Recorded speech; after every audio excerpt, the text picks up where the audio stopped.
రాజయ్యపేట గ్రామంలో ప్రజా సంఘాల ఆధ్వర్యంలో విద్యుత్ ఛార్జీల పెంపుదలపై నిరసన కార్యక్రమాన్ని చేపట్టారు. ఈ సందర్భంగా సిహెచ్ రామూర్తి నాయుడు, ఏ సత్యారావు మాట్లాడుతూ ప్రజలపై అనవసరంగా విద్యుత్ భారాలు పెంచకుండా ప్రభుత్వం తగిన చర్యలు తీసుకోవాలని డిమాండ్ చేశారు. ట్రోప్ సర్దుబాటు, ఛార్జీల రద్దు చేయాలని, స్మార్ట్ మీటర్లు ఉపసంహరించాలని, టైమ్ ఆఫ్ డే విధానాన్ని నిలిపివేయాలని వారు ప్రభుత్వాన్ని కోరారు. తీసుకొస్తుంది స్మార్ట్ మీటర్లు పెట్టి భవిష్యత్తులో స్మార్ట్ మీటర్ల పేరుతో కరెంటుని అత్యవసరంగా ఎప్పుడు బిల్లు కట్టకపోతే అప్పుడు ఆగిపోయే పరిస్థితి తీసుకొచ్చే స్మార్ట్ మీటర్లను తీసుకుని వస్తుంది.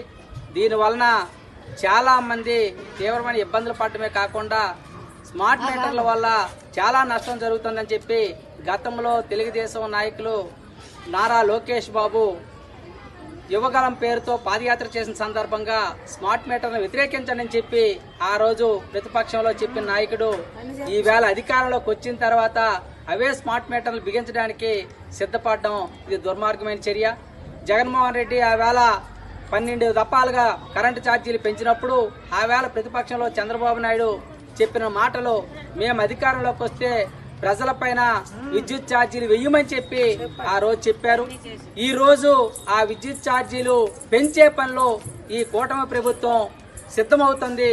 దీన్ని తక్షణమే విరమించుకోవాలని చెప్పి మేము ప్రజా సంఘాలుగా డిమాండ్ చేస్తున్నాం.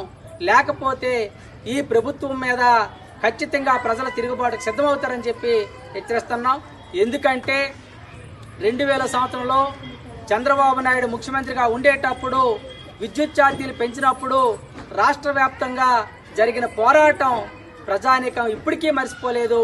ఆ రోజు వేసిన భారాలు, ఆ రోజు చేసిన పోరాటాలు ఈవేళకి ప్రజల్లో మెదులుతున్నాయి. అందుకని ప్రజలపై భారాలు మోపే విధానాలని కరెంటు ఛార్జీ